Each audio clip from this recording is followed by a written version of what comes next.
They are among us, everywhere we go, oftentimes hiding in plain sight, only visible to those who appreciate them, love them, and cherish them. They are essential to the very vibration of the world. They may be fathers or friends, mothers or musicians, pastors or plumbers. But one thing they all have in common is they have decided to change the world and make it better. We call these precious people everyday heroes. In a small, obscure Irish pub in Seattle, Washington, such heroes were being celebrated by a young woman by the name of Catalina Senti and the Everyday Hero organization.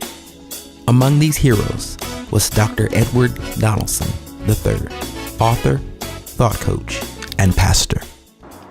Hello friends, I'm here with Catalina Senti and Everyday Heroes, and we've just had an amazing celebration together. I was so honored and blessed, fortunate, privileged to be inducted into the Everyday Heroes Hall of Fame this afternoon with a group of amazing community activists and participants.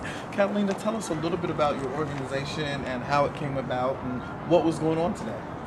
So our organization's mission statement is to assess the needs of emerging communities, provide resources, tools, and education for them, and to work with their community leaders to create sustainable living environments. So that's what we are all about. And it was a very interesting evolution of how it came to be. You know, I was teaching 7th grade students, and I couldn't help but look into their eyes, and they would kind of look up at me. And I could tell they were asking all of us adults, like, what are you doing? That's powerful. I was talking today and sharing today a little bit about where we're at as a global community. And the reality is, we look at this generation and iPads and iPhones and screens everywhere. I think someone said we're surrounded by screens 24 hours a day. And so the world has become kind of two-dimensional for a generation. But that same generation has those same existential questions that have always existed in humanity. The same questions that Aristotle and Plato and Socrates, and they dealt with these questions, and Christ came to be the answer to those questions. And we have this answer in Christ, this hope, Christ in us, the hope of glory. And so the question then becomes, what are we going to do with this Jesus, with this Christ, and how do we share it with the global community? How do we share the message of Christ with the world and impact the world in tangible, sustainable ways for multiple generations, right?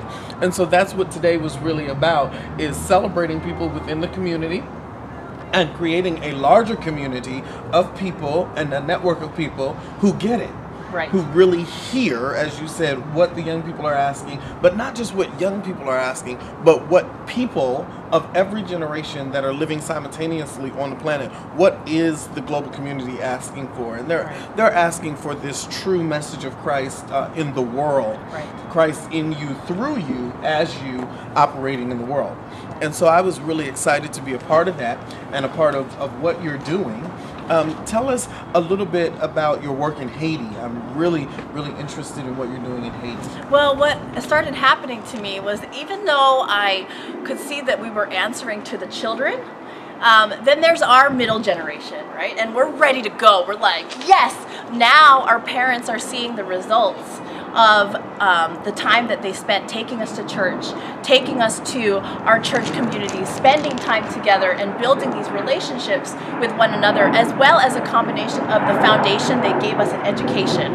Our parents were very, very, very passionate about giving us that foundation, and only now are we starting to reach our adult fruition stage. And so what I started doing was I started praying to the Lord to show me the individuals in the older generation that I could help to achieve their dreams to come true. Because our elders, right now, their dreams are to create these places for their children and as well as for themselves. Right now, the retirement community is having a really difficult time with the position that they've been put in. And so I said, wow, you know what?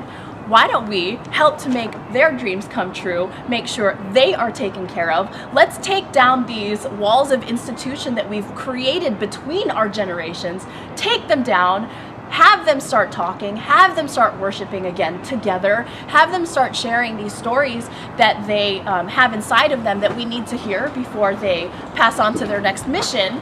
And so I actually met a woman while I was touring in my music career in New York City, and her name was Mama Rose, and she had been feeding children of St. Michel, Haiti by herself for 30 years. Wow. And she had just been praying to have help because her resources had run out.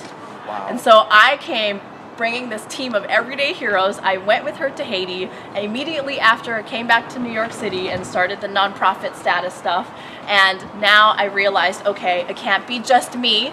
You know, we're done with the whole "it's just me" and Absolutely. give me the credit. Like, Absolutely. the only person who deserves all the credit is the Lord. Yes. And then we receive the bountifulness that we get from listening to, what He's desiring for us to do.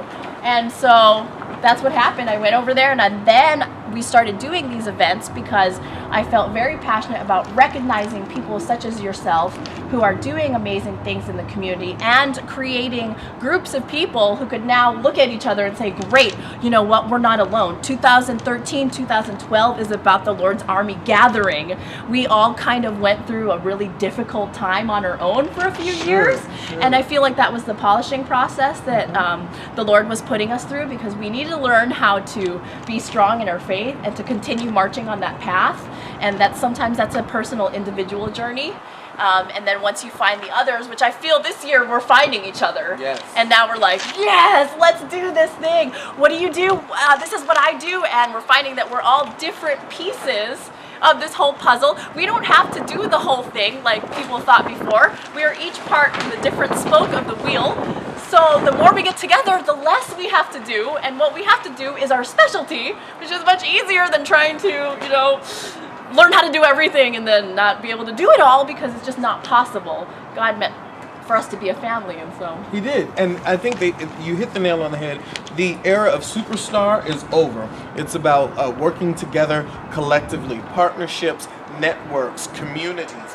That's the language of the kingdom. It's always been the language of the kingdom. Jesus sent his disciples out 2 by 2. Right? And he sent them out in teams. And as you see the New Testament paradigm, everything was missional oriented in teams and in collective community and collaboration. Right. And so if we follow that same paradigm, we'll do what they did, right? We'll turn the world upside down. We'll have a revolution. We'll have renovation, rejuvenation, restoration, and all of the things that will bring revitalization to our communities, to our homes, to our families, to our churches, and to our institutions. One of the things you said, that we're tearing down the walls of separation in generational institution. And what we have to do is really picture and posture Christ as a door. right. And not as a wall. There were some amazing people. One of the gentlemen just came back from Germany, and he's a conductor. Would you tell us just a little bit about what he does? Because I was blown away by his witness. By what he said. Yes, he's an amazing individual. Actually, I met him almost like 12 or 13 years ago. I was very pleased to receive his nomination.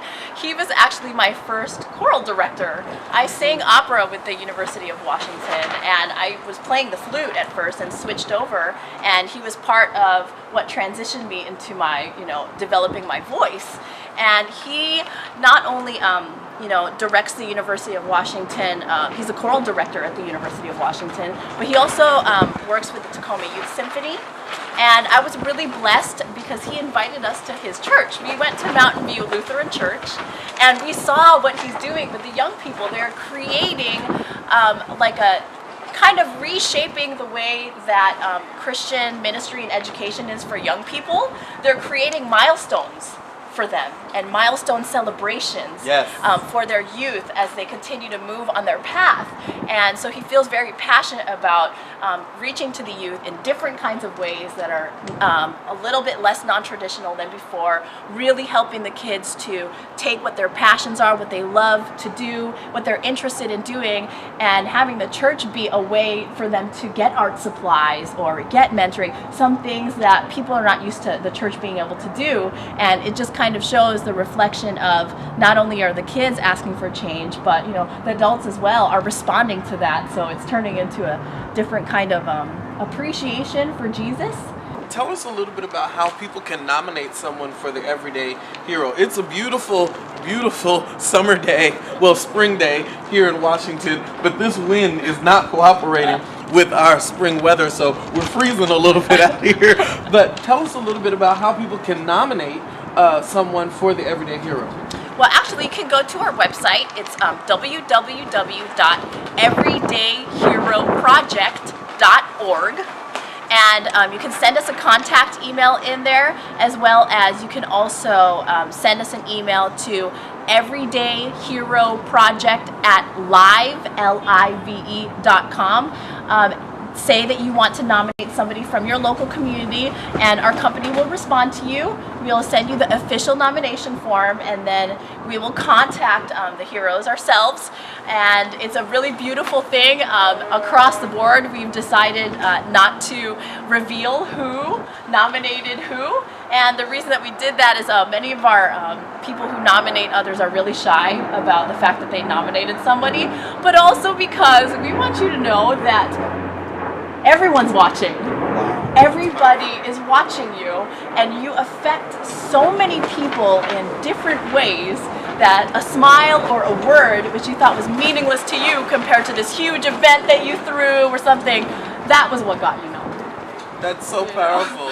Thank you so much, Catalina, for unlocking the genius within you and unlocking the genius within every nominee that was here today and every inductee that was here today. Thank you for the honor. Thank you for the privilege. Friend, you can be an everyday hero. There are everyday heroes everywhere all the time. You have to understand that what God has placed in you, that seed, that word, that thought, that song, is to someone's life. Jesus said, "The words I say unto you, they are spirit and they are life." You are someone's breath of life. Be blessed in Jesus' name.